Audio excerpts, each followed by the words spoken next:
Hi guys, Archie Luxury channel, and guys, I got a I got an email in. I got an unhappy paid review, a very unhappy paid review, and I'll just pull it up on the I'll just pull it up here, and this was a review I did on the Vacheron 47040, and he was a little bit cheesed off there. Let's just put it this way. Adrian came back to me, and he wasn't exactly what you'd call happy. He says to me, "Well, Archie, I've been waiting with bated breath for my collection review and your thoughts on my next purchase. Advice from the pontiff, the governor, and maybe a suggestion or two." He goes, "Underwhelmed, big boy. I could and have looked on Chrono24 myself. I love the channel. Was hoping for some discussion on of the collection and your thoughts on the Vacheron, Breguet, or even the Rolex and the next buy. At least you didn't mention a Datejust or Explorer 2. I've been watching some of your recent content. Great stuff and love the Sea Dweller comparison. I'm really disappointed to feel you knocked that review out without much thought. I'm really disappointed and feel you knocked that review without much thought. I don't want the world for $20, but that video is a rating shitter. Regards, Adrian." So I've decided to come back and reply to Adrian. And let's have a bit of a more in-depth look there. He says to me, his modest collection. What's your thoughts on my modest collection? He's got a Reverso Grand Date, a Rolex Sea Dweller 16600, and a Omega Planet Ocean 8500 XL, and an Omega Man on the Moon. 4 pieces. Now, Adrian, it would have been really cool if you could have sent me a picture of those 4, but you didn't. You didn't do that. You didn't go the extra yard with helping me out here.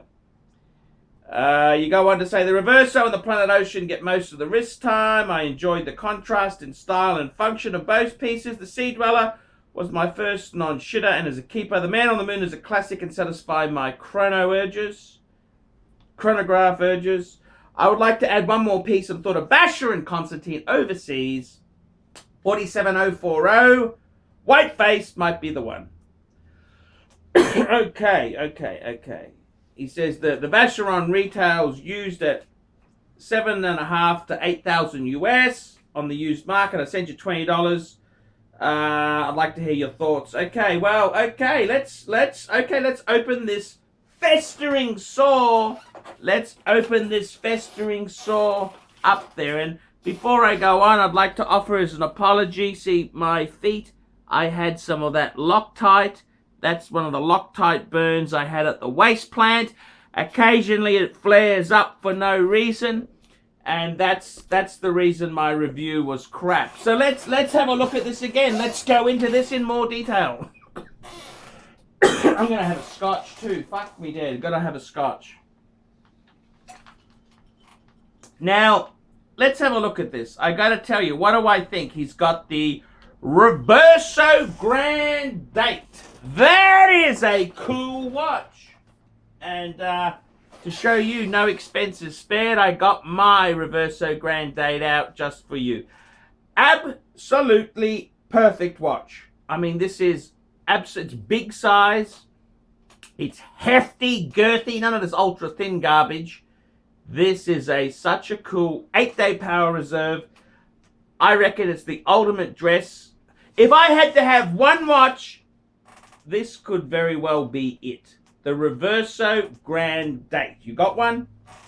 Beautiful. I don't need to blow smoke up its ass. You got one? It's probably the greatest sports, casual, business type watch you can get. Love it to death. You've also got a Sea Dweller, pre-ceramic Sea Dweller.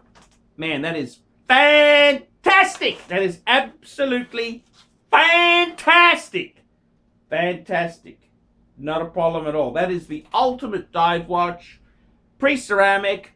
investment potential, and it's not too big and girthy. Like the deep seas are just a little bit, well, it's very big, okay? The deep sea is very big.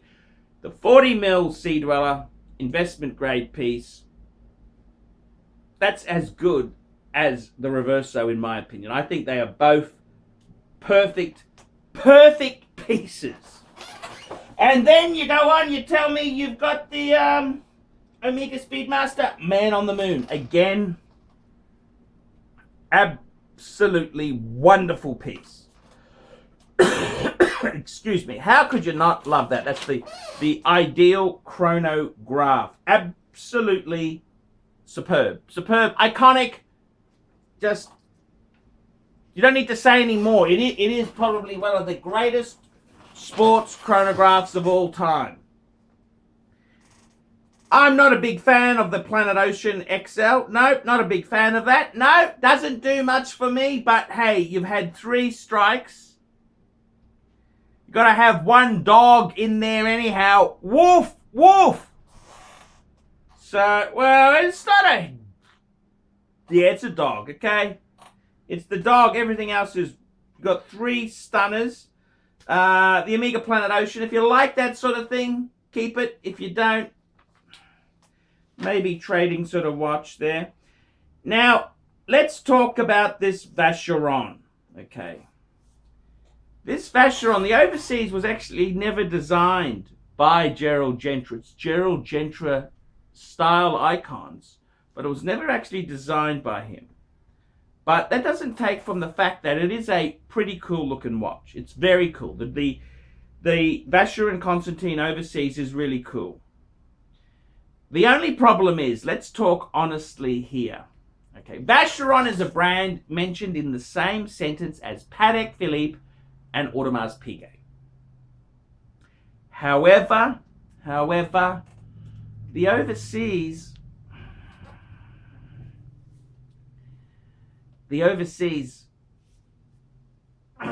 is missing something, isn't it? It's. I mean, let's be honest. Vacheron's owned by Richemont. Okay, they own Panerai, they own Jaeger-LeCoultre. But are they just cashing in on the Vacheron name for brand snobs with something that isn't that special? That's the question you got to ask. And in my opinion there, I think it's possibly not that special, okay? Because Vacheron, you know, it's if you look at the line of where did this thing come from? Well, it started off as the Vacheron 222, came out in the 70s. Then the Phoebus, which was both of those watches, the 222 and the Phoebus, were damn ugly. And then they were kind of Vacheron sports models. Then they've got the Overseas, which...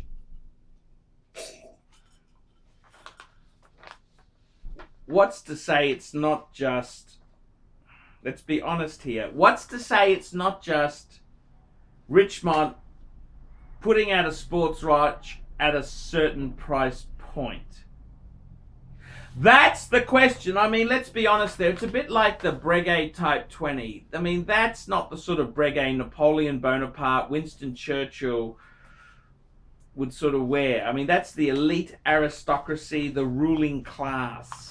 See, and I kind of think the Breguet Type 20, as wonderful as it is, coin edging, it's got the Breguet numerals, those the way they've done the writing. It's still it's too damn affordable to be a proper Breguet. And I mean, the Vacheron Overseas is kind of the same thing.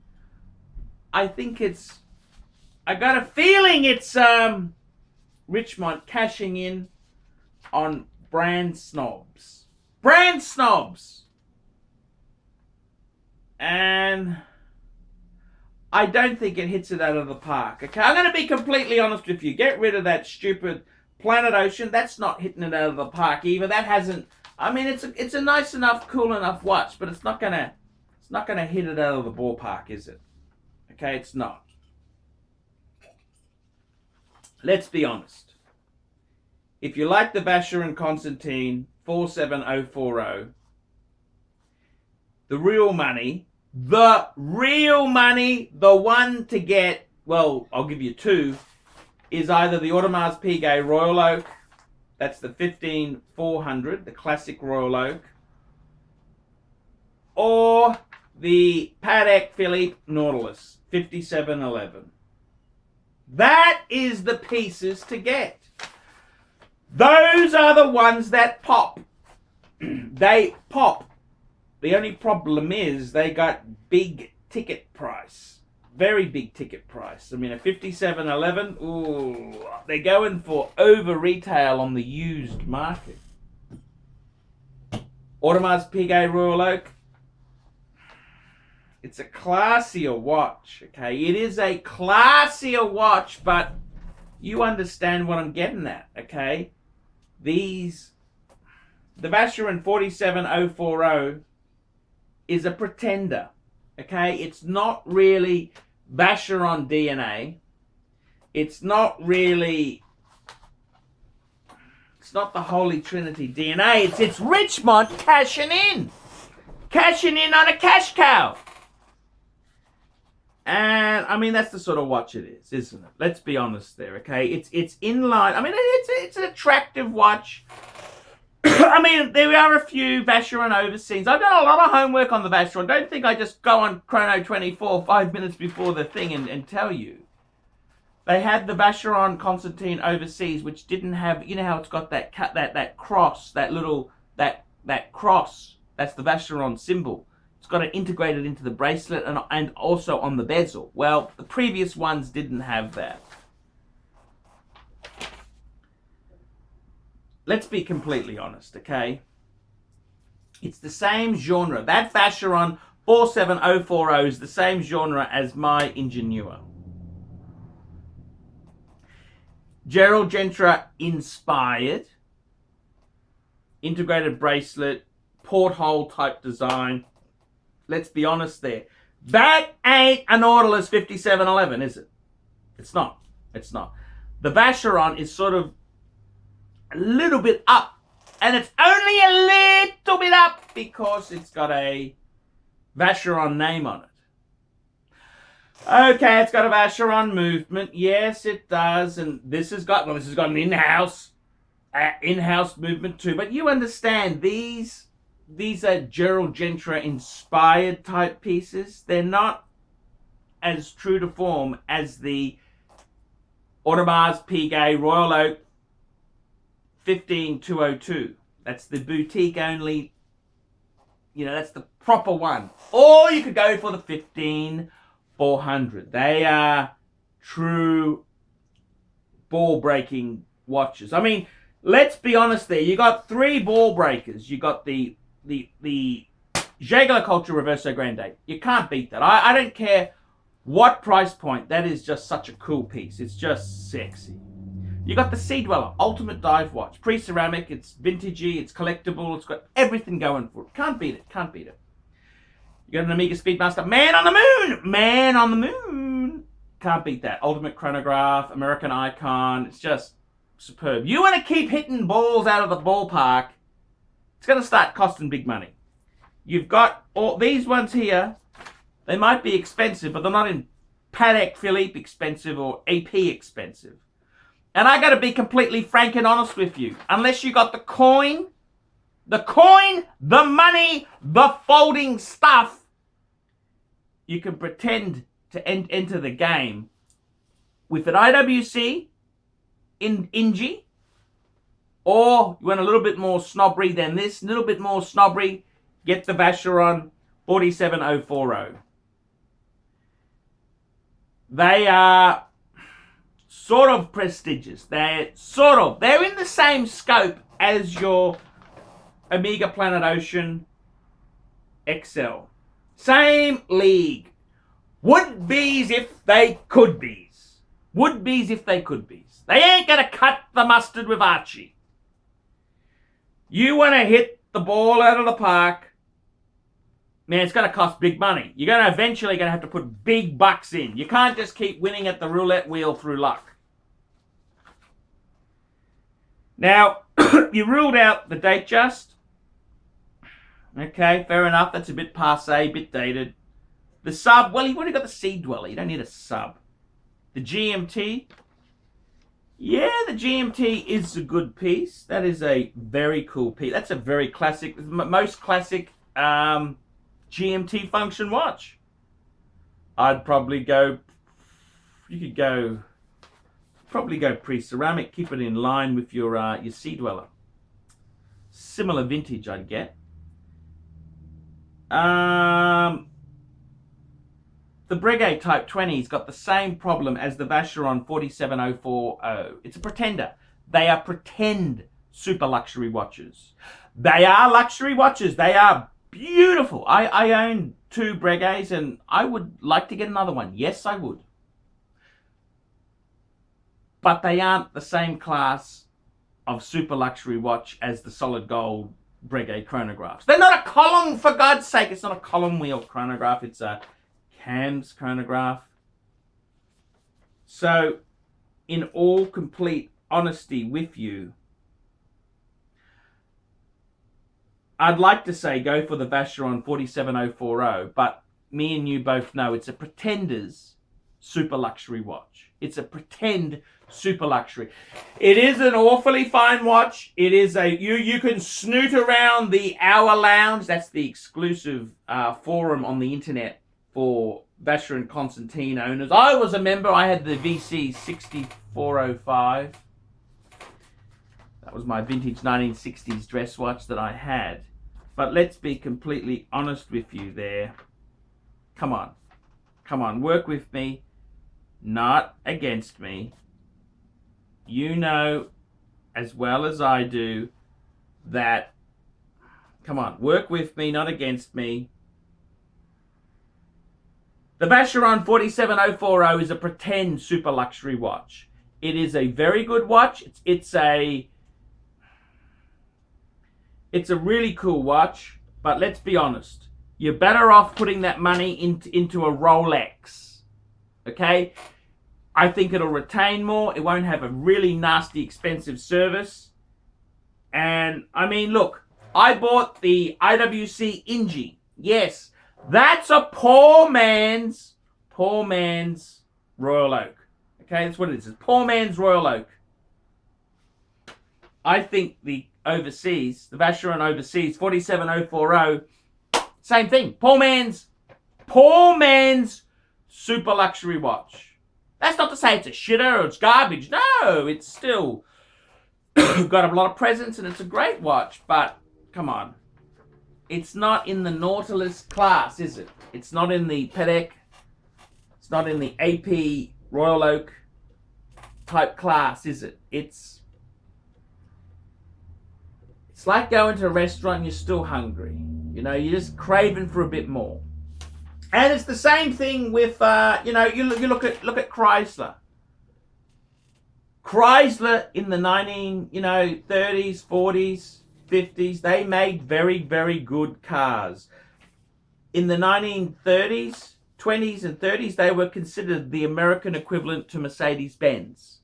Chrysler. Now they make garbage. Absolute garbage. Rubbish. I mean, Chrysler, they nearly destroyed Mercedes-Benz. Mercedes-Benz had to get out of that marriage very quickly. And who did Chrysler jump into bed with? Who did they jump? Fiat! Fiat! Oh, that's nasty. That is nasty. I mean, Chrysler vehicles now are... Jeep, Chrysler are shocking. Absolutely shocking. And that's the same thing that's happened to Vacheron. It's not the same Vacheron of yesteryear. I mean, let's be honest there. This is for really rich aristocrats, landowners to buy. And you're buying one? You're nickel and dime? You only sent me $20 lousy dollars! I mean, let's be honest.